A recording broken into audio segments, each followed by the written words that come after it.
Sakima, you just gonna jump back on here like you ain't been gone for 1,000 years? I mean, where they do that at? I know. I'm so sorry, y'all. I'm so sorry. And I love y'all so much. And I hope y'all have been doing great since the last time I spoke with y'all. So much has happened. I'll have to catch y'all up. Nevertheless, there is something pressing me on tonight that I felt really compelled to talk about real quick. Y'all, the Lord has been working with me about not feeling the need to respond or react. Do y'all know that there are so many things that we experience that are so provoking, you know? Um, they make us want to respond. They make us want to react and say something like, well, hold up, let me explain that. Wait a minute. I know you didn't say that you got the, or another thing is if you're like me, um, you oftentimes think about what people may be thinking of you or of something that you did or didn't do or did or didn't say. Um, and the Lord is working on me on being confident in my silence, confident in allowing Him to take the lead, allowing Him to fill the space. I hope I'm not. Oh my goodness, I just realized that y'all are bouncing all over the place because I got this. I'm riding down the road and I got this phone in this holder. So I hope y'all can hear me. Forgive me. Okay, I'm gonna hold it steady so y'all can see me, so y'all not dizzy by the end of this, huh? So the Lord has been working with me on that though, and just letting my confidence be in Him, that He will settle matters, right?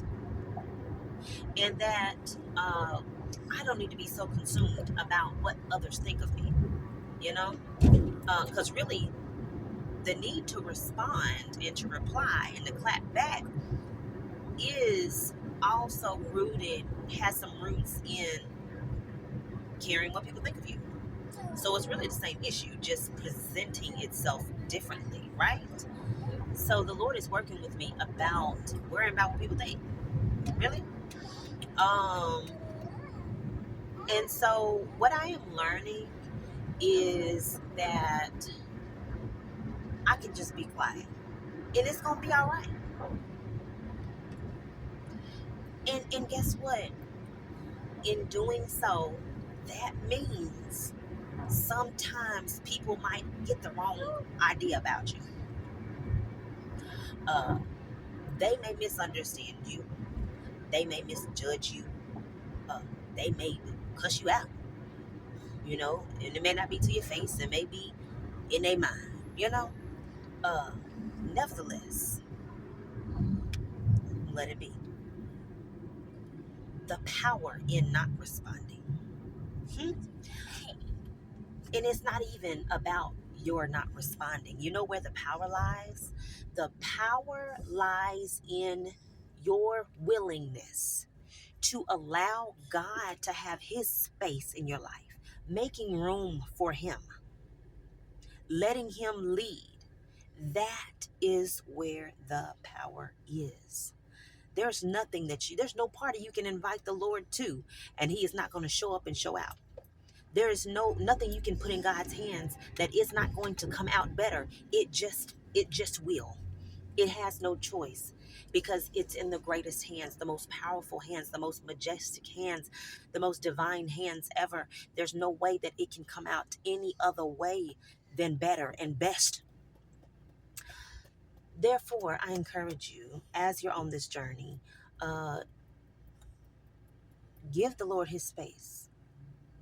Give the Lord the lead. You don't always have to clap back. You don't always have to respond. It's gonna be hard, but you ain't gotta do it. You ain't gotta do it.